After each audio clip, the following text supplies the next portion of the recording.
ಅರೆ ಕಡಿಮೆ ಹಾಕು ಆದ್ರೆ ಅಸಲಿ ಹಾಕು. MDH ಕಾಶ್ಮೀರಿ ಕೆಂಪು ಮೆಣಸಿನ ಪೌಡರ್.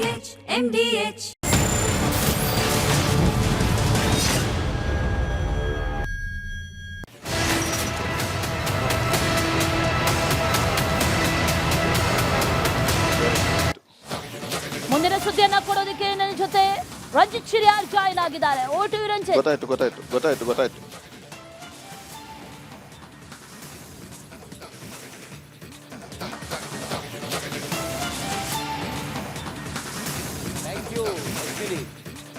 ಅಬಕಾರಿ ಇಲಾಖೆಯಲ್ಲಿ ಬ್ರಹ್ಮಾಂಡ ಭ್ರಷ್ಟಾಚಾರ ಸರ್ಕಾರಕ್ಕೆ ತೀರಾ ಮುಜುಗರವನ್ನ ತಂದಿಟ್ಟಿದೆ. ಬಿಜೆಪಿ ನಾಯಕರು, ಪ್ರತಿಪಕ್ಷದ ನಾಯಕರು ಹೇಳ್ತಾ ಇದ್ದಾರೆ, ಅಬಕಾರಿ ಇಲಾಖೆಯ ಸಚಿವ ತಿಮ್ಮಾಪುರ್ ಅವರು ರಾಜೀನಾಮೆಯನ್ನ ಕೊಡಬೇಕು ಅಂತ ಹೇಳ್ತಾ ಇದ್ದಾರೆ. ವಿಧಾನಮಂಡಲದ ಅಧಿವೇಶನ ನಾಳೆಯಿಂದ ಆರಂಭ ಆಗ್ತಾ ಇದೆ. ಹೀಗಿರುವಾಗ ಮುಖ್ಯಮಂತ್ರಿ ಸಿದ್ದರಾಮಯ್ಯನವರಿಗೆ ಇದು ದೊಡ್ಡ ತಲೆನೋವಾಗಿದೆ. ಮತ್ತೆ ಮುಖ್ಯಮಂತ್ರಿ ಸಿದ್ದರಾಮಯ್ಯನವರು ಹೇಳ್ತಾ ಇದ್ದಾರೆ, ಅಬಕಾರಿ ಇಲಾಖೆಯ ಸಚಿವರು ಏನೂ ತಪ್ಪು ಮಾಡಿಲ್ಲ ಅಂತೇಳಿ ಹೇಳ್ತಾ ಇದ್ದಾರೆ. ಈ ಕುರಿತಾಗಿ ಒಂದು ಡಿಟೇಲ್ ವರದಿ ಇದೆ, ಮೊದಲು ನೋಡೋಣ ಬನ್ನಿ.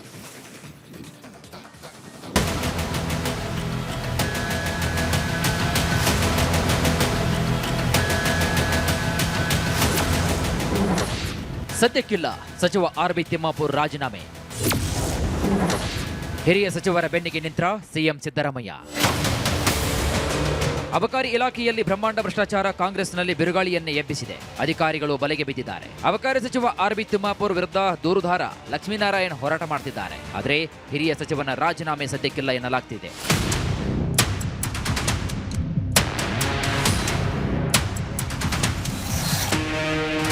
ಅಬಕಾರಿ ಇಲಾಖೆಯಲ್ಲಿ ಲಂಚಾವತಾರದ ಬಾಂಬ್, ದೋಸ್ತಿಗಳ ಕೈಗೆ ಹೊಸ ಅಸ್ತ್ರ ಸಿಕ್ಕಂತಾಗಿದೆ. ಸಚಿವರ ರಾಜೀನಾಮೆಗೆ ಬಿಜೆಪಿ ನಾಯಕರು ಪಟ್ಟು ಹಿಡಿದಿದ್ದಾರೆ. ಎಲ್ಲಾ ಇಲಾಖೆಗಳಲ್ಲಿ ಭ್ರಷ್ಟಾಚಾರ ನಡೀತಾ ಇದೆ ಅಂತ ತಿಮ್ಮಾಪುರ್ ಹೇಳಿಯೇ ಇಲ್ಲ ಅಂತ ಸಿಎಂ ಸಿದ್ದರಾಮಯ್ಯ ಸಮಜಾಯಿಷಿ ನೀಡಿದ್ದಾರೆ. ಆರ್.ಬಿ. ತಿಮ್ಮಾಪುರ್ ಅವರು ಎಲ್ಲ ಇಲಾಖೆಯಲ್ಲೂ ಭ್ರಷ್ಟಾಚಾರ ನಡೀತಾ ಇದೆ ಅಂತ ನೀವೇ ಕೇಳ್ತಾ ಇದ್ದೀರಿ. ಅಬಕಾರಿ ಇಲಾಖೆಯ ಇಬ್ಬರು ಅಧಿಕಾರಿಗಳ ತಲೆದಂಡ. ಅಬಕಾರಿ ಇಲಾಖೆಯಲ್ಲಿ ಲಂಚಾವತಾರ ಕೇಸ್ನಲ್ಲಿ ಇಬ್ಬರು ಅಧಿಕಾರಿಗಳ ತಲೆದಂಡವಾಗಿದೆ. ಅಬಕಾರಿ ಉಪ ಆಯುಕ್ತ ಜಗದೀಶ್ ನಾಯ್ಕ್, ಅಬಕಾರಿ ಅಧೀಕ್ಷಕ ಕೆಎಂ ತಮ್ಮಣ್ಣನನ್ನ ಸಸ್ಪೆಂಡ್ ಮಾಡಿ ಸರ್ಕಾರ ಆದೇಶವನ್ನು ಹೊರಡಿಸಿದೆ. ರಿಪಬ್ಲಿಕ್ ಕನ್ನಡ ವರದಿಗೆ ಕೊನೆಗೂ ಸರ್ಕಾರ ಎಚ್ಚೆತ್ತುಕೊಂಡಿದೆ.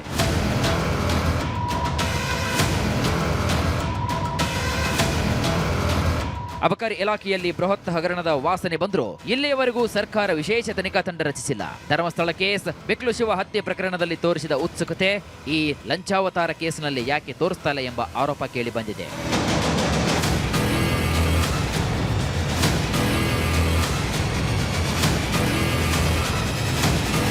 ಪದೇ ಪದೇ ಸಚಿವರು ರಾಜೀನಾಮೆ ಕೊಡಿಸುತ್ತಿದ್ದರೆ ತಪ್ಪು ಅರ್ಥ ಉದ್ಭವಿಸುತ್ತೆ. ಇದರಿಂದ ತಮ್ಮ ಸರ್ಕಾರದ ಮೇಲೆ ಎಫೆಕ್ಟ್ ಬೀರುತ್ತೆ.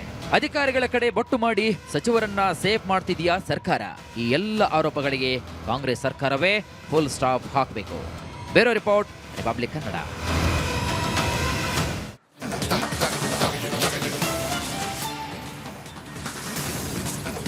ಅಬಕಾರಿ ಇಲಾಖೆಯ ಸರ್ಕಾರಿ ಕಚೇರಿಯ ಒಳಗಡೆ ಕುಳಿತುಕೊಂಡು ಬಾರ್ ಲೈಸೆನ್ಸ್ಗಾಗಿ ಇವರು ಡೀಲ್ ಮಾಡಿದ್ರಲ್ಲ, ಈ ಪ್ರಕರಣದಲ್ಲಿ ಈಗ ಆರ್.ಬಿ. ತಿಮ್ಮಾಪುರ್ ಅವರ ತಲೆಗೆ ಇದು ಸುತ್ತಕೊಂಡಿದೆ. ಅವರ ತಲೆಯ ಮೇಲೆ ಈಗ ತೂಗುಗತ್ತಿ ನೇತಾಡುತ್ತಿದೆ.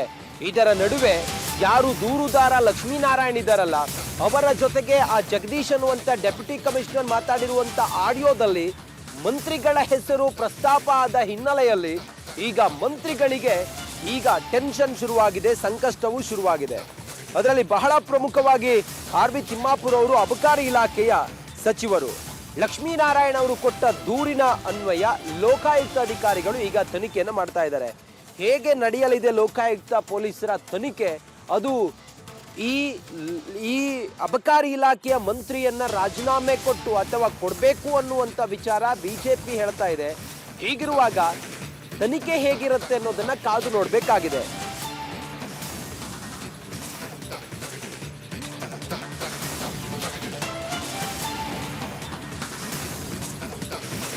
ಹಾಗಾದ್ರೆ ಆ ಆಡಿಯೋದಲ್ಲಿ ಇರುವಂತ ವಿಚಾರಗಳನ್ನ ಆಧರಿಸಿ ಲಕ್ಷ್ಮೀನಾರಾಯಣ್ ಅವರು ಕೊಟ್ಟಂತ ದೂರಿನ ಅನ್ವಯ ಅಬಕಾರಿ ಇಲಾಖೆಯ ಸಚಿವರನ್ನ ತನಿಖೆ ಮಾಡ್ತಾರ ಲೋಕಾಯುಕ್ತ ಅಧಿಕಾರಿಗಳು?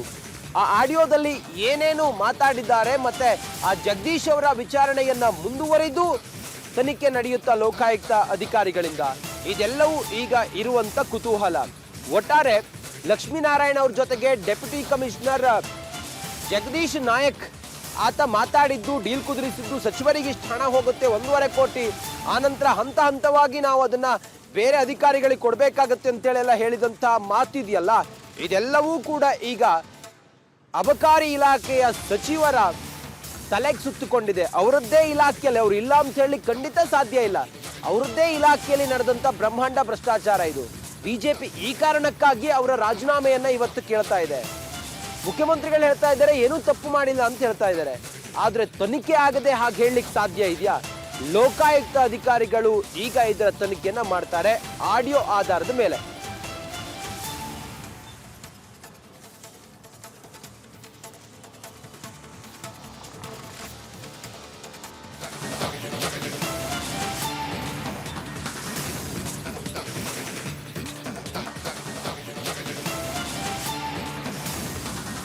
ಇನ್ನು ಹೆಚ್ಚಿನ ಮಾಹಿತಿಯೊಂದಿಗೆ ನಮ್ಮ ಪ್ರತಿನಿಧಿ ಅಭಿಷೇಕ್ ಜಯಶಂಕರ್ ಈಗ ನೇರ ಸಂಪರ್ಕದಲ್ಲಿ ಜಾಯ್ನ್ ಆಗಿದ್ದಾರೆ. ಅಭಿಷೇಕ್, ತಿಮ್ಮಾಪುರ್ ಅವರ ಹೆಸರು ಆ ಆಡಿಯೋದಲ್ಲಿ ಉಲ್ಲೇಖ ಆಗಿದೆ, ಅಬಕಾರಿ ಇಲಾಖೆಯ ಮಂತ್ರಿಗಳು ಅಂತೇಳಿ. ಲೋಕಾಯುಕ್ತಕ್ಕೆ ದೂರು ಕೂಡ ಕೊಟ್ಟಿದ್ದಾರೆ ದೂರುದಾರ. ಹೀಗೆಲ್ಲ ಇರುವಾಗ ತನಿಖೆ ಹೇಗೆ ನಡಿಬಹುದು? ಆನಂತರ ಲೋಕಾಯುಕ್ತ ಅಧಿಕಾರಿಗಳು ಯಾವ ಆಂಗಲ್ನಲ್ಲಿ ತನಿಖೆ ಮಾಡಬಹುದು? ಆ ಆಡಿಯೋ ಎಷ್ಟು ಮುಖ್ಯವಾಗುತ್ತೆ ಇದರ ಇನ್ವೆಸ್ಟಿಗೇಷನ್ಗೆ? ಅಭಿಷೇಕ್,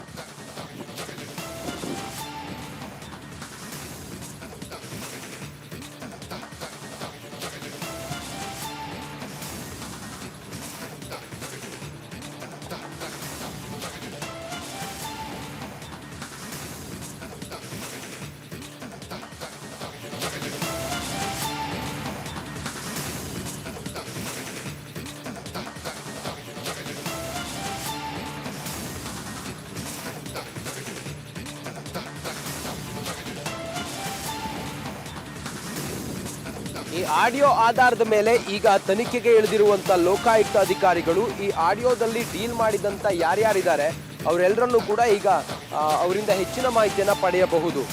ಮೊದಲು ತಿಮ್ಮಾಪುರ್ ಅವರಿಗೆ ನೋಟಿಸ್ ಅನ್ನ ಕೊಡುವ ಸಾಧ್ಯತೆಗಳಿದಾವೆ. ನೋಟಿಸ್ ಅನ್ನ ಕೊಟ್ಟು ನಿಮ್ಮ ಹೆಸರು ಉಲ್ಲೇಖ ಆಗಿದೆ, ಹಂಗಾಗಿ ನಿಮ್ಮಿಂದ ಕ್ಲಾರಿಟಿ ಬೇಕು ಅಂತ ಹೇಳಿ PCR ಕಾಯ್ದೆ ಅಡಿ ಲೋಕಾಯುಕ್ತದಲ್ಲಿ ಕೇಸ್ ದಾಖಲಾಗಿದೆ. ಆರೋಪ ಒಂದ್ ವೇಳೆ ಸಾಬೀತಾದ್ರೆ ಸಚಿವರನ್ನ ಬಂಧಿಸಲು ಕೂಡ ಅಧಿಕಾರ ಇರುತ್ತೆ. ಆಡಿಯೋದ ಅಸಲಿಯತ್ತು ಪತ್ತೆಗೆ ಈಗ ಅಧಿಕಾರಿಗಳು ಮುಂದಿನ ಕ್ರಮವನ್ನು ತೆಗೆದುಕೊಳ್ತಾ ಇದ್ದಾರೆ.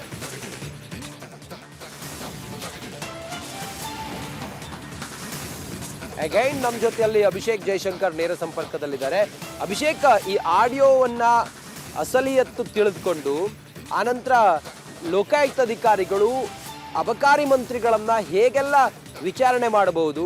ಈ ಆಡಿಯೋ ಎಷ್ಟು ಪ್ರಾಮುಖ್ಯವನ್ನ ವಹಿಸುತ್ತೆ ಈ ಪ್ರಕರಣದಲ್ಲಿ? ಅಭಿಷೇಕ್, ಇದಾಗಬೇಕು ಅಂದರೆ ಎಫೆಕ್ಟ್ ಆಗಬೇಕು, ಅದೆಲ್ಲವೂ ಕೂಡ ಆಗಲಿದೆ. ಅಂದರೆ ತನಿಖೆ ಪಾರದರ್ಶಕವಾಗಿ ನಡೆದ್ರೆ ಮಾತ್ರ. ಹೀಗಾಗಿ ಈ ಆಡಿಯೋವನ್ನು ಈಗಾಗಲೇ ಲೋಕಾಯುಕ್ತ ಅಧಿಕಾರಿಗಳು FSLಗೆ ಕಳಿಸಿದ್ದಾರೆ ಮತ್ತು ಇವರಿಬ್ಬರ ವಾಯ್ಸ್ ಸ್ಯಾಂಪಲ್ಸ್ಗಳೇನಿದೆ ಆ ವಾಯ್ಸ್ ಸ್ಯಾಂಪಲ್ಸ್ಗಳನ್ನು ಕೂಡ FSL ಕಳಿಸಿ ಇನ್ನೇನು ಕೆಲವೇ ದಿನಗಳಲ್ಲಿ ಅದಕ್ಕೆ ಒಂದು ದೃಢೀಕೃತ ಒಂದು ಪತ್ರ ಕೂಡ ಬರುತ್ತೆ. ನಂತರ ದಿನಗಳಲ್ಲಿ ಅವರಿಗೆ ನೋಟಿಸನ್ನು ನೀಡಿ, ಅಂದರೆ ತಿಮ್ಮಾಪುರ ಅವರಿಗೆ ನೋಟಿಸನ್ನು ನೀಡಿ ಇದಕ್ಕೊಂದು ಸ್ಪಷ್ಟನೆಯನ್ನು ಕೊಡಿ ಅಂತ ಹೇಳಿ ಅವರಿಂದ ಒಂದು ಹೇಳಿಕೆಗಳನ್ನು ಪಡೆದುಕೊಳ್ಳುವಂತಹ ಒಂದು ಕೆಲಸಗಳನ್ನು ಲೋಕಾಯುಕ್ತ ಅಧಿಕಾರಿಗಳು ಮುಂದಿನ ದಿನಗಳಲ್ಲಿ ಮಾಡಲಿದ್ದಾರೆ ಅಂತ ಹೇಳ್ಬೋದು. ಅದೆಲ್ಲವೂ ಕೂಡ ಪಾರದರ್ಶಕವಾಗಿ ನಡೆಯಬೇಕಿದೆ. ಇಲ್ಲಿ ಏನಾದರೂ ಆಡಳಿತ ಪಕ್ಷ ಏನಿದೆ ಅದೇನಾದರೂ ತಡೆ ಹಾಕಿದಂತಹ ಸಂದರ್ಭದಲ್ಲಿ ಅದೊಂದು ಮೂರ್ಖತನ ಅಂತಲೇ ಹೇಳ್ಬೋದಾಗಿದೆ. ಇಲ್ಲದಿದ್ದಲ್ಲಿ ಯಾಕಂದರೆ ಜನರು ಕೂಡ ನೋಡ್ತಾ ಇದ್ದಾರೆ, ಈ ರೀತಿಯಾದಂತಹ ನೇರ ಆರೋಪಗಳಿದೆ, ಆಡಿಯೋಗಳಿದೆ, ಮತ್ತು ಸಾಕಷ್ಟು ವಿಚಾರಗಳು ಕೂಡ ಹೊರಗಡೆ ಬಂದಿದೆ. ಮತ್ತು ಲಕ್ಷ್ಮೀನಾರಾಯಣ ಏನಿದ್ದಾರೆ ಅವರು ಕೂಡ ತಮ್ಮ ಒಂದು ಹೇಳಿಕೆಗೆ ಸ್ಟಿಕ್ ಆನ್ ಆಗಿದ್ದಾರೆ. ಅಂದರೆ ಸಚಿವರು ಕೂಡ ಈ ಒಂದು ಪ್ರಕರಣದಲ್ಲಿ ಭಾಗಿಯಾಗಿದ್ದಾರೆ ಅಂತ ಹೇಳಿ ಅವರು ಕೂಡ ಸ್ಟಿಕ್ ಆನ್ ಆಗಿರುವಂತಹ ಒಂದು ಕಾರಣದಿಂದಾಗಿ ಇದಕ್ಕೆ ಅಂದರೆ ಪಾರದರ್ಶಕವಾಗಿ ಲೋಕಾಯುಕ್ತ ಅಧಿಕಾರಿಗಳಿಗೆ ತನಿಖೆ ಮಾಡೋದಕ್ಕೆ ಬಿಡಬೇಕಾಗುತ್ತೆ. ಹೀಗಾಗಿ ಸದ್ಯ ಈ ಸಂಬಂಧವಾಗಿ ಮುಂದಿನ ದಿನಗಳಲ್ಲಿ ಯಾವ ರೀತಿ ಈ ಒಂದು ತನಿಖಾ ಪ್ರೋಸೆಸ್ ನಡೆಯುತ್ತೆ ಅನ್ನುವಂಥದ್ದು ಕಾದು ನೋಡಬೇಕಾಗಿದೆ. ಈಗ ಆಡಿಯೋದ ದೃಢೀಕೃತ ಆದ ಬಳಿಕ ಮುಂದಿನ ದಿನಗಳಲ್ಲಿ ತಿಮ್ಮಾಪುರ ಅವರಿಗೆ ನೋಟಿಸನ್ನು ನೀಡಲಾಗುತ್ತೆ. ಸ್ಪಷ್ಟನೆಯನ್ನು, ಅಂದರೆ ಇಂತಹ ಒಂದು ಅಧಿಕಾರಿ ಏನಿದ್ದಾರೆ ಅವರು ನಿಮ್ಮ ಬಗ್ಗೆ ಒಂದು ಆರೋಪವನ್ನು ಕೂಡ ಮಾಡಿದ್ದಾರೆ ಮತ್ತು ಲಕ್ಷ್ಮೀನಾರಾಯಣ ಅವರು ಕೂಡ ಸಾಕಷ್ಟು ಒಂದು ಆರೋಪವನ್ನು ಕೂಡ ಮಾಡ್ತಾ ಇದ್ದಾರೆ. ಹೀಗಾಗಿ ಇದರ ಬಗ್ಗೆ ನಿಮ್ಮ ಹೇಳಿಕೆ, ಅಂದರೆ ನಿಮ್ಮ ಸ್ಪಷ್ಟನೆ ಏನು ಅಂತ ಹೇಳಿ ಅವರಿಂದ ಒಂದಷ್ಟು ಇದು ಮಾಡುವಂತಹ ಸಾಧ್ಯತೆ ಇದೆ ಮತ್ತು ಅವರ ಅಗತ್ಯ ಬಿದ್ದಂತಹ ಸಂದರ್ಭದಲ್ಲಿ ಅವರ ಮೊಬೈಲ್ಗಳನ್ನು ಕೂಡ ವಶಕ್ಕೆ ಪಡೆದು ಅದನ್ನು CDR ರಿಪೋರ್ಟ್ ಮುಖಾಂತರ ಯಾರ್ಯಾರಿಗೆ ಇವರೊಂದು ಕರೆಯನ್ನು ಮಾಡಿದ್ದಾರೆ ಮತ್ತು ಅವರ ಈಗಾಗಲೇ ಯಾರು ಬಂಧಿತರಾಗಿರುವಂತಹ ಭ್ರಷ್ಟರೇನಿದ್ದಾರೆ ಅವರ ಜೊತೆ ಒಂದು ಕಾಂಟ್ಯಾಕ್ಟನ್ನು ಇಟ್ಕೊಂಡಿದ್ದಾರಾ ಅಥವಾ ಈ ಒಂದು ದಾಳಿಯ ಸಂದರ್ಭದಲ್ಲಿ ಮತ್ತು 25 ಲಕ್ಷ ಕ್ಯಾಶನ್ನು ಕೊಡುವಂತಹ ಸಂದರ್ಭದಲ್ಲಿ ಇವರೇನಾದರೂ ಕಾಂಟ್ಯಾಕ್ಟ್ನಲ್ಲಿದ್ದರಾ ಅನ್ನುವಂಥದ್ದು ಕೂಡ ಅಲ್ಲಿ ನೋಡಬೇಕಾಗುತ್ತೆ. ಅಕಸ್ಮಾತ್ ಅವರಿಬ್ಬರ ನಡುವೆ ಕಾಂಟ್ಯಾಕ್ಟ್ ಇದ್ದಂತಹ ಸಂದರ್ಭದಲ್ಲಿ ಸಹಜವಾಗಿ ಅವರ ಮೇಲೆ ಅನುಮಾನ ಬರುವಂತಹ ಸಾಧ್ಯತೆಗಳು ಕೂಡ ಅನುಮಾನ ಬಂದೇ ಬರುತ್ತೆ. ಹೀಗಾಗಿ ಅವರ ಮೊಬೈಲ್ಗಳನ್ನು ಮತ್ತು ವಾಟ್ಸಪ್ ಏನಾದರೂ ಡಿಲೀಟ್ ಮಾಡಿದಂತಹ ಸಂದರ್ಭದಲ್ಲಿ ಅದನ್ನು ಕೂಡ ರಿಟ್ರೀವ್ ಮಾಡುವಂತಹ ಕೆಲಸಗಳನ್ನು ಲೋಕಾಯುಕ್ತ ಅಧಿಕಾರಿಗಳು ಮುಂದಿನ ಹಂತದಲ್ಲಿ ಮಾಡಲಿದ್ದಾರೆ. ಅಗತ್ಯ ಬಿದ್ದಂತಹ ಸಂದರ್ಭದಲ್ಲಿ ಸಹಜವಾಗಿಯೇ ಈ ಹಿಂದೆ ನಡೆದಂತಹ ಒಂದು ಪ್ರಹಸನ ಮತ್ತೆ ಪುನರಾವರ್ತನೆ ಆಗುವಂತಹ ಸಾಧ್ಯತೆ ಇದೆ. ಅಂದರೆ ಈ ಹಿಂದೆ ಆಡಳಿತದಲ್ಲಿದ್ದಂತಹ ಮಂತ್ರಿ ಅವರನ್ನು ಒಂದು ಬಂಧನ ಕೂಡ ಲೋಕಾಯುಕ್ತ ಮಾಡಿತ್ತು. ಈ ಹಿನ್ನೆಲೆಯಲ್ಲಿ ಇದೇ ಒಂದು ಪ್ರಕರಣದಲ್ಲಿ ಅಕ್ರಮ ಹಗರಣ ನಡೆದಿದೆ ಅಂತ ಏನಾದರೂ ಗೊತ್ತಾದಂತಹ ಸಂದರ್ಭದಲ್ಲಿ ಅವರನ್ನು ಬಂಧನ ಮಾಡುವಂತಹ ಸಾಧ್ಯತೆಗಳು ಕೂಡ ತೀರಾ ಹೆಚ್ಚಿದೆ. ರಂಜಿತ್.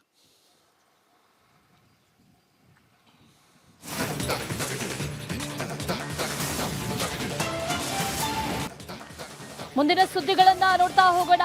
ನ್ಯಾಷನಲ್ ಟಾಪ್ 5 ನಲ್ಲಿ ರಾಷ್ಟ್ರ ರಾಜಧಾನಿ ದಿನೇ ದಿನೇ ಗ್ಯಾಸ್ ಚೇಂಬರ್ ಆಗಿ ಬದಲಾಗ್ತಾ ಇದೆ. ದೆಹಲಿ ವಾಯು ಗುಣಮಟ್ಟ ಮತ್ತಷ್ಟು ಕಳಪೆಯಾಗಿದೆ. ದೆಹಲಿಯಲ್ಲಿ ವಾಯು ಗುಣಮಟ್ಟ 391ರಷ್ಟಿದ್ದು ದೆಹಲಿ ಹಾಗೂ ಸುತ್ತಮುತ್ತಲಿನ ಪ್ರದೇಶಗಳಲ್ಲಿ ಆರೋಗ್ಯ ಸಮಸ್ಯೆಗಳಿಗೆ ಕಾರಣವಾಗಿದೆ. ದೆಹಲಿಯ ಕರ್ತವ್ಯ ಹಾದಿಯಲ್ಲಿ 2026ರ ಗಣರಾಜ್ಯೋತ್ಸವದ ಮೆರವಣಿಗೆಗೆ ಪೂರ್ವಾಭ್ಯಾಸ ನಡೀತಾ ಇದೆ. ಯುರೋಪಿಯನ್ ಕೌನ್ಸಿಲ್ ಅಧ್ಯಕ್ಷ ಆಂಟೋನಿಯೋ ಲೂಯಿಸ್ ಸ್ಯಾಂಚೋಸ್ ಕೋಸ್ಟಾದ ಮತ್ತು ಯುರೋಪಿಯನ್ ಕಮಿಷನ್ ಅಧ್ಯಕ್ಷೆ ಉರ್ಸುಲಾ ವಾನ್ ಡೆರ್ ಲೆಯನ್ 77ನೇ ಗಣರಾಜ್ಯೋತ್ಸವದ ಮುಖ್ಯ ಅತಿಥಿಯಾಗಿದ್ದಾರೆ. ದಮನ್ನ ಸುತ್ತಮುತ್ತ ಆತಂಕ ಮೂಡಿಸಿದ ಚಿರತೆ ಕೊನೆಗೂ ಸರಿಯಾಗಿದೆ. ದೋಬಿ ತಲಾಬ್ನಲ್ಲಿ ಇರಿಸಿದ್ದ ಬೋನಿಗೆ ಚಿರತೆ ಸೆರೆ ಸಿಕ್ಕಿದೆ. ಅರಣ್ಯಾಧಿಕಾರಿಗಳು ಕೆಲ ದಿನಗಳ ಹಿಂದೆ ಕ್ಯಾಮೆರಾ ಬಳಸಿ ಚಿರತೆ ಚಲನವಲನಗಳ ಮೇಲೆ ನಿಗಾ ಇರಿಸಿದ್ರು. ಸದ್ಯ ಸೆರೆ ಸಿಕ್ಕ ಚಿರತೆಯನ್ನು ಅರಣ್ಯ ಸಿಬ್ಬಂದಿ ಸುರಕ್ಷಿತ ಸ್ಥಳಕ್ಕೆ ಬಿಟ್ಟಿದ್ದು ಜನ ನಿಟ್ಟುಸಿರು ಬಿಟ್ಟಿದ್ದಾರೆ.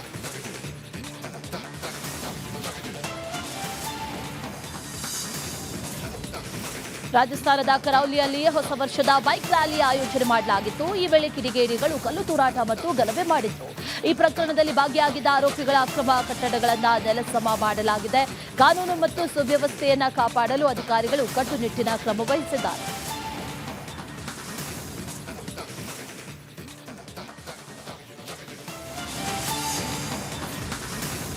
ನೋಯ್ಡಾದಲ್ಲಿ 3 ದಿನಗಳ ಹಿಂದೆ ಟೆಕ್ಕಿ ಕಾರು ಕಂದಕಕ್ಕೆ ಉರುಳಿತ್ತು. ಈ ಅವಘಡದಲ್ಲಿ ಟೆಕ್ಕಿ ಯುವರಾಜ್ ಮೆಹ್ತಾ ಮೃತಪಟ್ಟಿದ್ದಾರೆ. ಎನ್ಡಿಆರ್ಎಫ್ ತಂಡ ಹಾಗೂ ಪೊಲೀಸರು 3 ದಿನಗಳಿಂದ ಶೋಧ ಕಾರ್ಯ ನಡೆಸಿ ಕಾರನ್ನ ಹೊಂಡದಿಂದ ಹೊರತೆಗೆದಿದ್ದಾರೆ.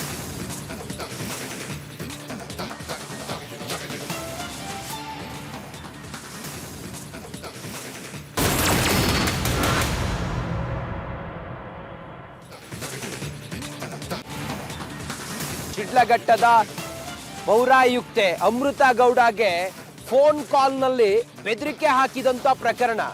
ರಾಜೀವ್ ಗೌಡ ಎಲ್ಲಿ ಹೋಗಿದ್ದಾನೆ, ಏನ್ ಮಾಡ್ತಿದ್ದಾನೆ? 1 ವಾರ ಆಗಿದೆ FIR ದಾಖಲಾಗಿ. ರಾಜೀವ್ ಗೌಡನನ್ನ ರಕ್ಷಣೆ ಮಾಡ್ತಿರೋರು ಯಾರು? ಊರ್ ಬಿಟ್ಟು ಹೋದ್ನಾ? ರಾಜ್ಯ ಬಿಟ್ಟು ಹೋದ್ನಾ? ಎಲ್ಲಿ ಹೋದ್ರೆ ಹಾಗಾದ್ರೆ ರಾಜೀವ್ ಗೌಡ? ರಾಜೀವ್ ಗೌಡ ಅವರ ಬಂಧನಕ್ಕೆ ಯಾಕೆ ಇನ್ನೂ ಕೂಡ ಮೀನಾಮೇಷ? ಕಾಂಗ್ರೆಸ್ನ ಕಾರ್ಯಕರ್ತ ಅಥವಾ ಕಾಂಗ್ರೆಸ್ನ ನಾಯಕ ಅನ್ನೋ ಕಾರಣಕ್ಕೋಸ್ಕರವ?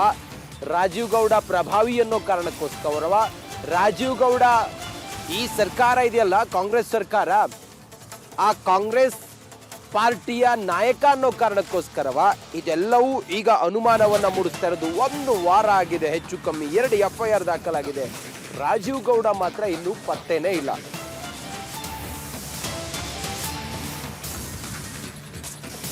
ರಾಜೀವ್ ಗೌಡ ಪತ್ತೆಗಾಗಿ ಈಗ ಪೊಲೀಸರು ಬಲೆ ಬೀಸಿದ್ದಾರೆ. ರಾಜೀವ್ ಗೌಡ ಎಲ್ಲಿದ್ದಾನೆ ಅನ್ನೋದನ್ನ ಹುಡುಕಾಟ ಮಾಡ್ತಾ ಇದ್ದಾರೆ. FIR ರದ್ದು ಕೋರಿ ಹೈಕೋರ್ಟ್ಗೆ ರಾಜೀವ್ ಗೌಡ ಅರ್ಜಿಯನ್ನ ಸಲ್ಲಿಸಿದ್ದಾರೆ.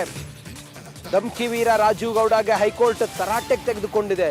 ನಾಳೆಗೆ ವಿಚಾರಣೆಯನ್ನ ಮುಂದಿಡಿರುವ ಹೈಕೋರ್ಟ್, ನಾಳೆಯೇ ರಾಜೀವ್ ನಿರೀಕ್ಷಣಾ ಜಾಮೀನು ಅರ್ಜಿ ವಿಚಾರಣೆ ನಡೆಯುತ್ತೆ. ನಾಳೆವರೆಗೂ ಕೂಡ ರಾಜೀವ್ ಗೌಡ ಬಂಧನ ಆಗೋದಿಲ್ವಾ? ರಾಜೀವ್ ಗೌಡಗಾಗಿ ಈಗ ಪೊಲೀಸರು ಹುಡುಕಾಟವನ್ನ ಮಾಡ್ತಾ ಇದ್ದಾರೆ. FIR ರದ್ದು ಕೋರಿ ರಾಜೀವ್ ಗೌಡ ಹೈಕೋರ್ಟ್ನಲ್ಲಿ ಅರ್ಜಿಯನ್ನು ಸಲ್ಲಿಸಿದ್ದಾರೆ. ರಾಜೀವ್ ಗೌಡ ಆದ್ರೆ ಪತ್ತೆ ಇಲ್ಲ. ಹೈಕೋರ್ಟ್ ತರಾಟೆಗೆ ತೆಗೆದುಕೊಂಡಿದೆ. ನಾಳೆಗೆ ಅರ್ಜಿ ವಿಚಾರಣೆ ಕೂಡ ಇದೆ. ನಾಳೆಗೆ ರಾಜೀವ್ ಗೌಡ ಬಂಧನ ಆಗುವಂತ ಸಾಧ್ಯತೆಗಳು ಹೆಚ್ಚಾಗಿದ್ದಾವೆ.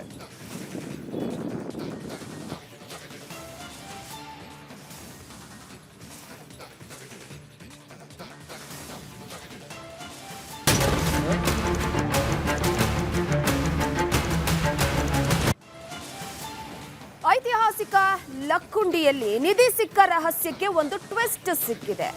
ಈಗಾಗಲೇ ಕೆಲವೊಂದಿಷ್ಟು ಅಲ್ಲಿರುವಂತಹ ಗ್ರಾಮಸ್ಥರನ್ನ ಬೇರೆಡೆಗೆ ಒಕ್ಕಲೆಬ್ಬಿಸುವಂತಹ ಆತಂಕದಲ್ಲಿ ಜನರು ದಿನನಿತ್ಯ ಜೀವ ಬಡಿಯದಲ್ಲೇ ದಿನಗಳನ್ನ ದೂಡ್ತಾ ಇದ್ದಾರೆ. ಈ ಕುರಿತ ಒಂದು ವರದಿ ಇಲ್ಲಿದೆ ನೋಡಿ.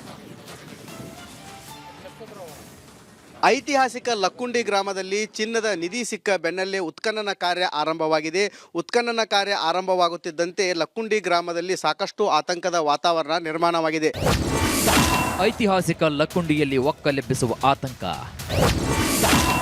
ದೇವಸ್ಥಾನ ಅಕ್ಕಪಕ್ಕದ ಕುಟುಂಬಗಳಿಗೆ ಢವಢವ.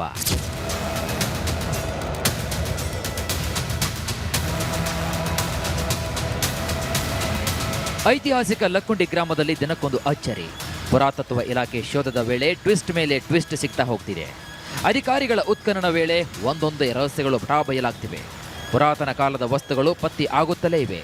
ಮುತ್ತಜ್ಜನ ಕಾಲದಿಂದ ವಾಸವಾಗಿದ್ದ ಜನರಿಗೆ ಇದೀಗ ಒಕ್ಕಲೆಬ್ಬಿಸುವ ಆತಂಕ ಶುರುವಾಗಿದೆ. ಅಂದರೆ ಉತ್ಖನನ ಕಾರ್ಯ ಮಾಡ್ತಾ ಇದ್ದಂತೆ ಏನು ದೇವಸ್ಥಾನದಲ್ಲಿರ್ಬೋದು ಮತ್ತು ದೇವಸ್ಥಾನದ ಅಕ್ಕಪಕ್ಕದಲ್ಲಿರುವಂತಹ ಮನೆಗಳನ್ನು ಒಕ್ಕಲೆಬ್ಬಿಸುವ ಆತಂಕ ಈ ಗ್ರಾಮಸ್ಥರಲ್ಲಿ ಮನೆ ಮಾಡಿದೆ. ಲಕ್ಕುಂಡಿ ಗ್ರಾಮದಲ್ಲಿ ಮುತ್ತು ಹವಳ ಸೇರಿ ಪ್ರಾಚೀನ ಕಾಲದ ವಸ್ತುಗಳು ಸಿಕ್ಕ ಹಿನ್ನೆಲೆಯಲ್ಲಿ ಸರ್ಕಾರ ಭರದಿಂದ ಉತ್ಖನನವನ್ನ ನಡೆಸ್ತಾ ಇದೆ.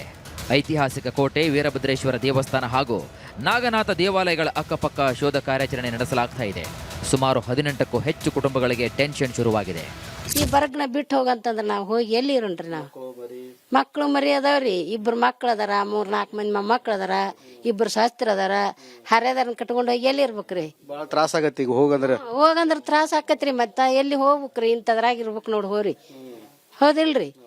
ನಾ ಏನ್ ಜಗಾರ ಹಿಡ್ಕೊಂಡಿಲ್ಲ, ನಾ ಏನ್ ಮನಿ ಹಾಕಿಸ್ಕೊಂಡಿಲ್ಲ, ಮಂಟಪ ಹಾಕಿಸ್ಕೊಂಡಿಲ್ಲ.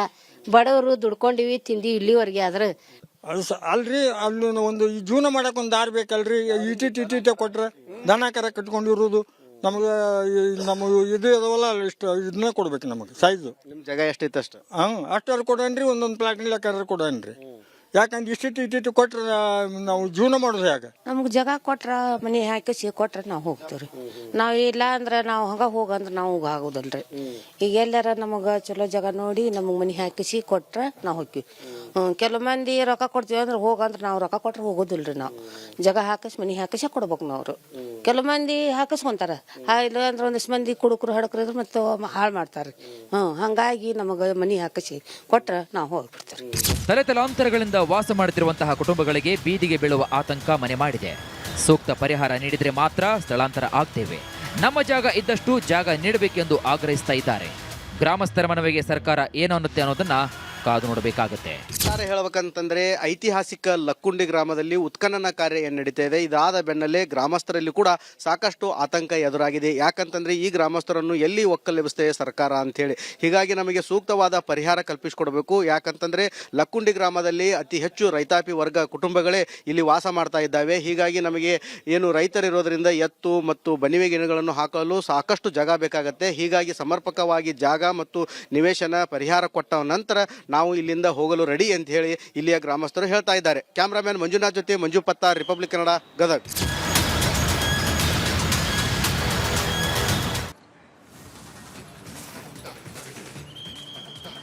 ಗದಗ ಜಿಲ್ಲೆಯ ಲಕ್ಕುಂಡಿ ಅನ್ನುವಂತ ಗ್ರಾಮದಲ್ಲಿ ನಿಧಿ ಸಿಕ್ಕ ನಂತರ ಅಲ್ಲಿ ಉತ್ಖನನ ಕಾರ್ಯ ಆರಂಭವಾಗಿ ಇವತ್ತಿಗೆ 6ನೇ ದಿನ ಉತ್ಖನನ ಕಾರ್ಯ ನಡೀತಾ ಇದೆ. ಉತ್ಖನನ ಕಾರ್ಯದಲ್ಲಿ ಮೊದಲಿಗೆ ಅಲ್ಲಿ ಸಿಕ್ಕಿದ್ದು ಶಿವಲಿಂಗದ ಮಾದರಿಯ ವಸ್ತು. ಅದಾದ ನಂತರ ಗೋಡೆ ಪತ್ತೆ ಆಗತ್ತೆ. ಈಗ ಅಲ್ಲಿ ಸಿಕ್ಕಿರೋದು ಅಲ್ಲಿ ಸಾಂಪ್ರದಾಯಿಕವಾದಂತಹ ಅಥವಾ ಪೌರಾಣಿಕ ಹಿನ್ನೆಲೆ ಉಳ್ಳಂತಹ ದೇವಸ್ಥಾನಗಳ ಕೆಲವು ಕುರುಹುಗಳು ಪತ್ತೆ ಆಗ್ತಾ ಇದ್ದಾವೆ. ಅದರಲ್ಲೂ ಕೂಡ ಬಹಳ ಪ್ರಮುಖವಾಗಿ ನಾವು ಗಮನಿಸ್ತಾ ಹೋದಾಗೆ ಅಲ್ಲಿ ಪ್ರತಿದಿನದ ಉತ್ಖನನ ಕಾರ್ಯದಲ್ಲೂ ಕೂಡ ಒಂದೊಂದು ವಸ್ತುಗಳು ಪತ್ತೆ ಆಗ್ತಾ ಇದ್ದಾವೆ. ಪಾಣಿಪೀಠ, ಗರುಡ ಮುದ್ರೆ ಇರುವಂತಹ ಪಾಣಿಪೀಠ ಪತ್ತೆ ಆಗಿದೆ. ಮೊದಲು ಶಿವಲಿಂಗ ಪಾಣಿಪೀಠ ಎನ್ನಲಾಗಿತ್ತು. ಆ ನಂತರ ಗೊತ್ತಾಗುತ್ತೆ ಗರುಡ ಮುದ್ರೆ ಇರೋದ್ರಿಂದ ವಿಷ್ಣು ಪೀಠ ಅನ್ನುವಂಥ ಒಂದಿಷ್ಟು ಚರ್ಚೆಗಳು ಈಗ ಆರಂಭ ಆಗಿದ್ದಾವೆ. ಕೇಶವ ಅಥವಾ ವಿಷ್ಣುವಿನ ದೇವರ ಪೀಠ, ಕೇಶವಾದಿತ್ಯ ದೇಗುಲಕ್ಕೆ ಸಂಬಂಧಿಸಿದ ಪೀಠ ಅನ್ನೋದು ಈಗ ತಿಳಿದು ಬಂದಿದೆ. ಸುಖಾಸನ ಆಕಾರದಲ್ಲಿ ಗರುಡ ಚಿತ್ರ ಅಲ್ಲಿ ಕಂಡು ಬಂದಿದೆ. ಈ ಜಾಗ ಈ ಜಾಗ ನಾವು ಗಮನಿಸ್ತಾ ಹೋದಂಗೆ ಅಲ್ಲಿ ಪತ್ತೆಯಾದಂತಹ ಕೆಲವು ವಸ್ತುಗಳಿದಾವಲ್ಲ, ಈ ವಸ್ತುಗಳನ್ನು ಅವಲೋಕಿಸ್ತಾ ಹೋದಾಗೆ ಅಲ್ಲಿ ತಿಳಿದು ಬಂದಿರುವ ಮಾಹಿತಿ ಏನಂತ ಹೇಳಿದ್ರೆ ಅಲ್ಲಿ ವಿಷ್ಣುವಿನ ಪೀಠ, ಗರುಡ ಮುದ್ರೆ ಇರುವಂತ ವಿಷ್ಣುವಿನ ಪೀಠ ಅನ್ನೋದು ಕೂಡ ಈಗ ತಿಳಿದು ಬಂದಿದೆ. ಸದ್ಯಕ್ಕೆ ಇವತ್ತು ಕೂಡ ಉತ್ಖನನ ಕಾರ್ಯ ಮುಂದುವರೆದಿದೆ. ಇವತ್ತು 6ನೇ ದಿನದ ಉತ್ಖನನ ಕಾರ್ಯ. ಅಲ್ಲಿ ಇವತ್ತು ಏನ್ ಪತ್ತೆ ಆಗುತ್ತೆ ಅನ್ನೋದನ್ನ ಕಾದು ನೋಡಬೇಕಾಗಿದೆ.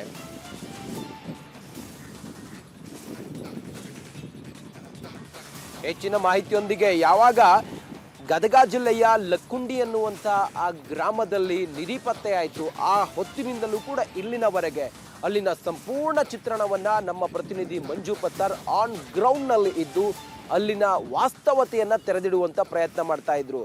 ಅಲ್ಲಿ ಆ ಉತ್ಖನನ ಕಾರ್ಯದಿಂದ ಹಿಡಿದು ಅಲ್ಲಿ ಸಿಬ್ಬಂದಿ ಮತ್ತೊಬ್ಬರು ಮಗದೊಂದು ಅಲ್ಲಿನ ಗ್ರಾಮಸ್ಥರನ್ನು ಖಾಲಿ ಮಾಡಿಸಿದ್ರಲ್ಲ, ಅವರೆಲ್ಲರ ಬದುಕನ್ನು ತೆರೆದಿಡುವಂತ ಪ್ರಯತ್ನ ಇದ್ರು. ಈಗಲೂ ಕೂಡ ಈ ಹೊತ್ತಿಗೆ ನಮ್ಮ ಪ್ರತಿನಿಧಿ ಮಂಜು ಪತ್ತಾರ್ ಆ ಸ್ಥಳದಲ್ಲಿದ್ದಾರೆ, ಗ್ರೌಂಡ್ ರಿಪೋರ್ಟ್ ಮಾಡ್ತಾ ಇದ್ದಾರೆ. ಈ ಹೊತ್ತಿಗೆ ಮಂಜು ಪತ್ತಾರ್ ಈಗ ಉತ್ಖನನ ಕಾರ್ಯ ಹೇಗೆ ನಡೀತಾ ಇದೆ, ಎಷ್ಟು ಜನ ಸಿಬ್ಬಂದಿಗಳಿದ್ದಾರೆ, ಇಲ್ಲಿವರೆಗೂ ಕೂಡ ಸಿಕ್ಕಿರುವಂತ ವಸ್ತುಗಳು ಏನನ್ನು ಹೇಳ್ತಾ ಇದ್ದಾವೆ, ಸದ್ಯಕ್ಕೆ ಏನಿದೆ ಮಾಹಿತಿ ಮಂಜು ಪತ್ತಾರ್?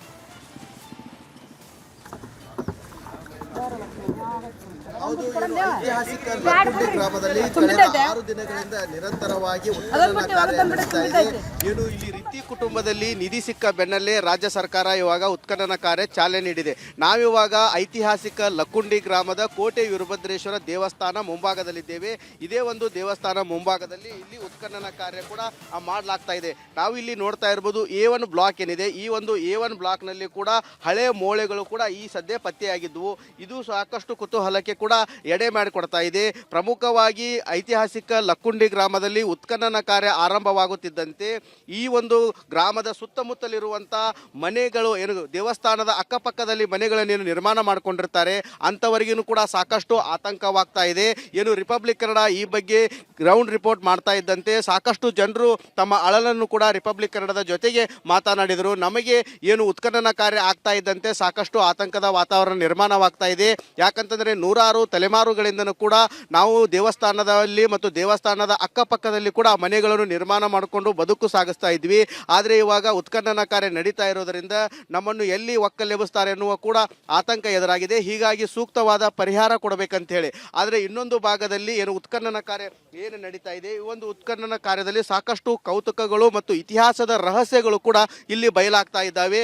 ನಾವು ಇಲ್ಲಿ ನೋಡ್ತಾ ಇರ್ಬೋದು A ಬ್ಲಾಕ್ ಏನಿದೆ, ಈ ಒಂದು A ಬ್ಲಾಕ್ನಲ್ಲಿ ಉತ್ಖನನ ಕಾರ್ಯ ನಡೆಯುತ್ತಿರುವಂಥ 2ನೇ ದಿನಕ್ಕೆ ಒಂದು ಶಿವಲಿಂಗದ ಪಾನಿಪೀಠ ಕೂಡ ಪತ್ತೆಯಾಗಿತ್ತು.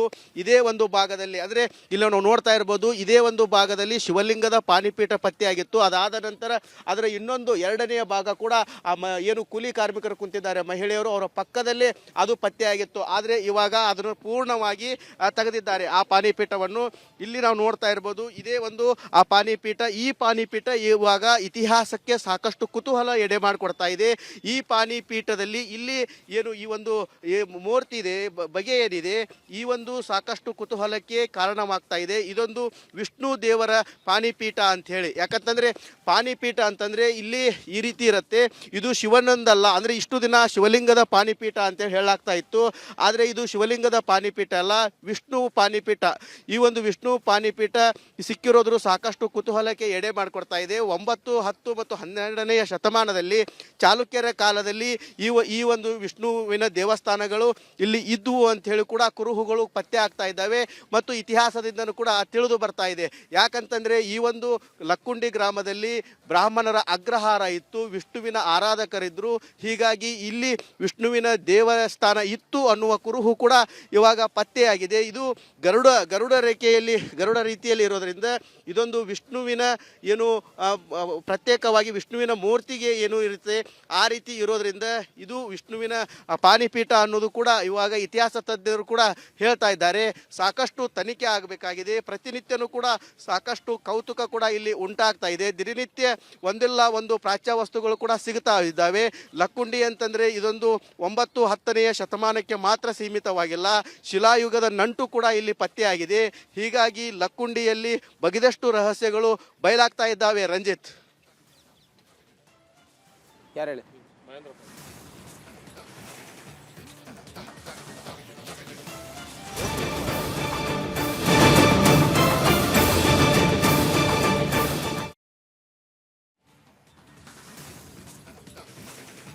ಅಧಿಕಾರ ಅದು ಪರ್ಯಾಯದ ಸಮಯದಲ್ಲಿ ಒಂದೊಂದು ಮಠಗಳಿಗೆ ಹೋಗುತ್ತೆ. ಈ ಬಾರಿ ಶಿರೂರು ಮಠ ಶ್ರೀಕೃಷ್ಣ ಕಡಗೋಲು ಶ್ರೀಕೃಷ್ಣನ ಪೂಜೆ ಮಾಡುವಂತ ಅಧಿಕಾರವನ್ನ ಪಡೆದುಕೊಂಡಿದೆ. ಈ ಶಿರೂರು ಮಠದ ಪರ್ಯಾಯದ ಸಮಯ ಯಾವಾಗ ಪರ್ಯಾಯ ಚಾಲನೆ ಸಿಗುತ್ತೆ ಆ ಸಮಯದಲ್ಲಿ ಡಿಸಿ ಕೇಸರಿ ಧ್ವಜವನ್ನ ತೋರಿಸಿ ಚಾಲನೆಯನ್ನ ಮಾಡಿದ್ರು. ಇದು ಈಗ ರಾಜಕೀಯ ವಲಯದಲ್ಲಿ ಚರ್ಚೆಗೆ ಕಾರಣವಾಗಿದೆ. ಈ ಕುರಿತಾಗಿ ಒಂದು ಡಿಟೇಲ್ ವರದಿ, ಬನ್ನಿ ನೋಡೋಣ.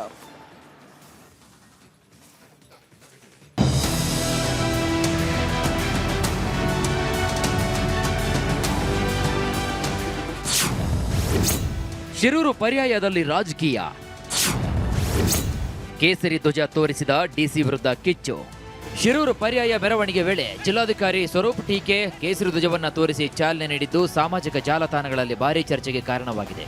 ಪರ್ಯಾಯ ಮೆರವಣಿಗೆಗೆ ಚಾಲನೆ ನೀಡುವ ವೇಳೆ ಶಾಸಕ ಯಶ್ಪಾಲ್ ಸುವರ್ಣ ಅವರು ಕೇಸರಿ ಧ್ವಜವನ್ನ ಜಿಲ್ಲಾಧಿಕಾರಿ ಸ್ವರೂಪ್ ಟೀಕೆ ಅವರಿಗೆ ಹಸ್ತಾಂತರಿಸಿದರು. ಶಾಸಕರಿಂದ ಧ್ವಜ ಪಡೆದ ಜಿಲ್ಲಾಧಿಕಾರಿ ಮೆರವಣಿಗೆಗೆ ಚಾಲನೆ ನೀಡಿದ್ದು ಆಕ್ಷೇಪಕ್ಕೆ ಕಾರಣವಾಗಿದೆ.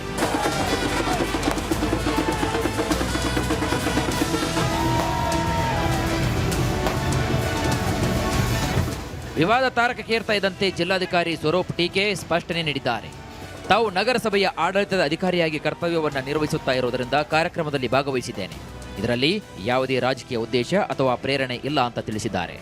ಪರಪ್ರವೇಶ ಕಾರ್ಯಕ್ರಮಕ್ಕೆ ಆಡಳಿತಾಧಿಕಾರಿಯಾಗಿ ಹಾಜರಾಗಿದ್ದೇನೆ. ಯತಿಗಳ ಪೌರ ಸಮ್ಮಾನ ಹಾಗೂ ಸರ್ವಜ್ಞ ಪೀಠಾರೋಹಣದ ಬಳಿಕ ನಡೆದಂತಹ ದರ್ಬಾರು ಕಾರ್ಯಕ್ರಮದಲ್ಲೂ ಅಧಿಕೃತ ಕರ್ತವ್ಯದ ಭಾಗವಾಗಿ ಭಾಗವಹಿಸಿದ್ದೇನೆ ಎಂದಿದ್ದಾರೆ. ಈ ವಿಚಾರವನ್ನ ಸಾರ್ವಜನಿಕರು ಸರಿಯಾಗಿ ಗಮನಿಸಬೇಕು ಅಂತ ಜಿಲ್ಲಾಧಿಕಾರಿ ಮನವಿ ಮಾಡಿದ್ದಾರೆ. ಆದರೆ ಇದೇ ಸಂದರ್ಭದಲ್ಲಿ ಒಂದು ಏನು ಪ್ರಚಲಿತವಾದಂತಹ ಈ ಸಂದರ್ಭದಲ್ಲಿ ಜಿಲ್ಲಾಧಿಕಾರಿ ಅವರ ಮೇಲೆ ಕೆಲವೊಂದು ವಿಚಾರಗಳು ಏನು ಇವತ್ತು ವಾಟ್ಸಪ್ಗಳಲ್ಲಿ ಹರಿದಾಡ್ತಾ ಇದೆ, ಇದರ ಬಗ್ಗೆ ನಾವು ಬಹಳಷ್ಟು ಸೂಕ್ಷ್ಮವಾಗಿ ತಿಳ್ಕೊಂಡ ಮೇಲೆ ಇದಕ್ಕೆ ಪ್ರತಿಕ್ರಿಯೆಯನ್ನು ಕೊಡ್ತೇವೆ.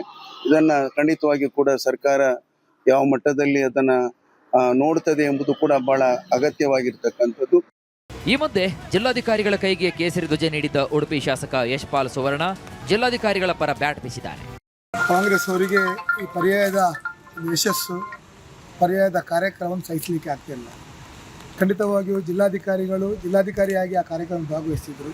ಒಂದು ವೇಳೆ ಉಸ್ತುವಾರಿ ಸಚಿವರಿದ್ದರೆ ಉಸ್ತುವಾರಿ ಸಚಿವರ ಕಾರ್ಯಕ್ರಮಕ್ಕೆ ಆ ಚಾಲನೆಯನ್ನು ಧ್ವಜ ಹಾರಿಸುವ ಮೂಲಕ ಚಾಲನೆಯನ್ನು ಅವರನ್ನು ಸ್ವಾಗತಿಸುವ ಕೆಲಸ ಮಾಡ್ತಿದ್ರು.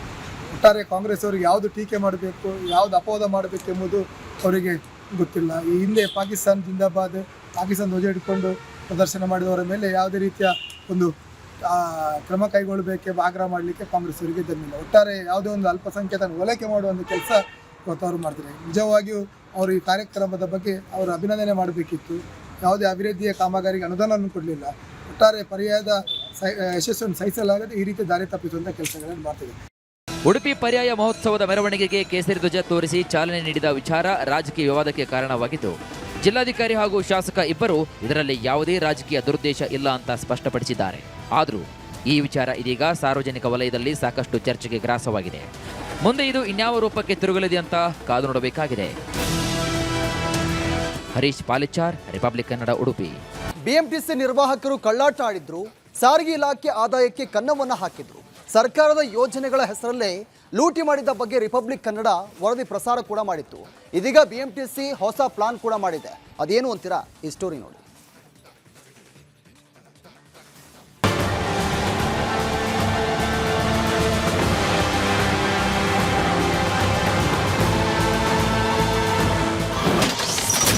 ಶಕ್ತಿ ಯೋಜನೆ ಹೆಸರಲ್ಲಿ ಕಂಡಕ್ಟರ್ಗಳ ಕಳ್ಳಾಟ. ರಿಪಬ್ಲಿಕ್ ಕನ್ನಡ ವರದಿ ಬಳಿಕ ಎಚ್ಚೆತ್ತ ಬಿಎಂಟಿಸಿ. ಶಕ್ತಿ ಯೋಜನೆ ಸಿದ್ದರಾಮಯ್ಯ ಸರ್ಕಾರದ ಕನಸಿನ ಕೂಸು. ಈ ಯೋಜನೆ ಅಡಿ ಸರ್ಕಾರಿ ಬಸ್ಗಳಲ್ಲಿ ಕೋಟಿ ಕೋಟಿ ಮಹಿಳೆಯರು ಫ್ರೀಯಾಗಿ ಓಡಾಡ್ತಿದ್ದಾರೆ. ಈಗಲೂ ಕೂಡ ಪ್ರಯಾಣಿಸ್ತಾ ಇದ್ದಾರೆ. ಮಹಿಳಾ ಪ್ರಯಾಣಿಕರಿಗೆ ಅನುಕೂಲವಾಗಿದ್ದ ವ್ಯವಸ್ಥೆಯಲ್ಲಿ ಕಂಡಕ್ಟರ್ಸ್ ಆಡಿರುವಂತಹ ಕಳ್ಳಾಟವನ್ನು ರಿಪಬ್ಲಿಕ್ ಕನ್ನಡ ಬಟಾಬಯಲು ಮಾಡಿದೆ.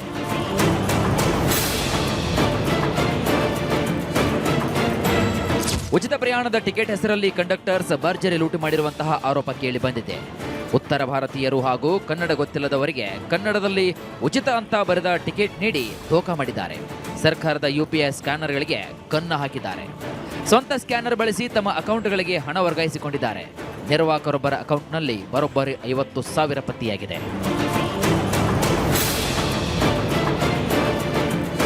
ನಿರ್ವಾಹಕರ ಕಳ್ಳಾಟದ ಬಗ್ಗೆ ರಿಪಬ್ಲಿಕ್ ಕನ್ನಡ ಸುದ್ದಿ ಬಿತ್ತರ ಮಾಡ್ತಾ ಇದ್ದಂತೆ ಇದೀಗ UPI ಸ್ಕ್ಯಾನರ್ನನ್ನೇ ಬದಲಾಯಿಸಲು BMTC ಮುಂದಾಗಿದೆ. ಹೊಸ ಟೆಕ್ನಾಲಜಿ ಹೊಂದಿರುವಂತಹ ಡೈನಾಮಿಕ್ QR ಕೋಡ್ ಪರಿಚಯಿಸಲು ತಯಾರಿ ನಡೆದಿದೆ. 2-3 ತಿಂಗಳಲ್ಲಿ ಅಳವಡಿಸಲು ತೀರ್ಮಾನಿಸಲಾಗಿದೆಯಂತೆ. ಈಗ ನಾವು ಸ್ಟ್ಯಾಟಿಕ್ QR ಕೋಡ್ಗಳನ್ನು ಬಳಸ್ತಾ ಇದ್ವಿ. ಈಗ ಇನ್ನೊಂದು ಆದಷ್ಟು ಬೇಗನೆ ನಾವು ಟೆಕ್ನಾಲಜಿಯನ್ನು ಬದಲಾವಣೆ ಮಾಡ್ತಾ ಇದ್ದೀವಿ. ಅದರಲ್ಲಿ ಡೈನಾಮಿಕ್ QR ಕೋಡ್ ಆಗ್ತದೆ. ಆವಾಗ ಏನಾಗ್ತದೆ ಅಂದರೆ ಯಾವುದು ಟಿಕೆಟ್ ಚಾರ್ಜ್ ಇರ್ತದೋ ಅದಕ್ಕೆ ತಕ್ಕಂತೆ ಆಟೋಮೆಟಿಕ್ಕಾಗಿ QR ಕೋಡ್ ನಮ್ಮದೇ ಆದಂಥ ಮಿಷನಲ್ಲಿ ಬಂದುಬಿಡ್ತದೆ. ಸೊ ನೀವು ಸ್ಕ್ಯಾನ್ ಮಾಡಿದರೆ ಅದು ಶಕ್ತಿ ಇದ್ದರೆ ಅದೇ ಝೀರೋ ಅಂತ ಹಣ ಯಾವುದು ಡೆಬಿಟ್ ಮಾಡೋದಿಲ್ಲ. ಬೇರೆ ಯಾವುದೇನೋ ಇದ್ದರೆ ಅದಕ್ಕೆ ಎಷ್ಟು ಅಮೌಂಟ್ ಇರ್ತೋ ಆ ಸ್ಟೇಜಿಗೆ ತಕ್ಕಂತೆ ಅದೇ ಆಟೋಮೆಟಿಕಲಿ ಕ್ಯಾಲ್ಕುಲೇಟ್ ಮಾಡಿ ಅದಕ್ಕೆ ತಕ್ಕಂತೆ ಬರ್ತದೆ. ಆಟೋಮೆಟಿಕಲಿ ನಿಮ್ಮಲ್ಲಿ ತೋರಿಸ್ಬಿಡ್ತದೆ ಇಷ್ಟು ರೂಪಾಯಿ ಡಿಡಕ್ಟ್ ಆಗ್ತಾ ಇದೆಯಾ ಅಂತ. ಆ ಟೆಕ್ನಾಲಜಿಯನ್ನು ಕೂಡ ಅಳವಡಿಸ್ತಾ ಇದ್ದೀವಿ. ಹಾಗಾದರೆ ಈ ಡೈನಾಮಿಕ್ QR ಕೋಡ್ ಹೇಗೆ ಕೆಲಸವನ್ನು ಮಾಡಲಿದೆ ಅನ್ನೋದನ್ನು ನೋಡೋದಾದ್ರೆ ಹೇಗಿದೆ ಮಾಸ್ಟರ್ ಪ್ಲಾನ್. QR ಕೋಡ್ನಲ್ಲಿ ಸ್ಟಿಕ್ಕರ್ ಸ್ಕ್ಯಾನರ್ ಇರಲ್ಲ. ಇನ್ಮುಂದೆ ಮಿಷನ್ಗಳಲ್ಲಿ ಮಾತ್ರ ಸ್ಕ್ಯಾನರ್ ಇರಲಿದೆ. ನಿಲ್ದಾಣದ ಹೆಸರು ಹೇಳಿದ್ರೆ ಎಷ್ಟು ಹಣ ತೋರಿಸಲಿದೆ, ಆಟೋಮೆಟಿಕ್ ಆಗಿ ಎಷ್ಟು ಹಣ ಅಂತ ತೋರಿಸಲಿದೆ. ಪ್ರಯಾಣಿಕರು ಸ್ಕ್ಯಾನ್ ಮಾಡಿ ಟಿಕೆಟ್ ಅನ್ನ ಪಡೆಯಬಹುದು. ಶಕ್ತಿ ಯೋಜನೆ ಇರೋದ್ರಿಂದ ಫ್ರೀ ಟಿಕೆಟ್ ಅಂತ ತೋರಿಸಲಿದೆ. ರಿಪಬ್ಲಿಕ್ ಕನ್ನಡ ವರದಿಗೆ ಎಚ್ಚೆತ್ತ BMTC ಸುಧಾರಣೆ ತರಲು ಮುಂದಾಗಿದೆ. ಡೈನಾಮಿಕ್ QR ಕೋಡ್ ಪರಿಚಯಿಸಲು ಪ್ಲಾನ್ ಮಾಡಿದೆ. ಇದು ಎಷ್ಟರ ಮಟ್ಟಿಗೆ ವರ್ಕೌಟ್ ಆಗುತ್ತೆ ಅನ್ನೋದನ್ನ ಕಾದು ನೋಡಬೇಕಾಗುತ್ತೆ. Veeresh, metro bureau, Republic Kannada. ಇದರ ಕೆಂಪು ಬಣ್ಣ ಅದ್ಭುತ, ಖಾರ ಕಡಿಮೆ ಆದರೂ ರುಚಿಕರ. MDH ಕಾಶ್ಮೀರಿ.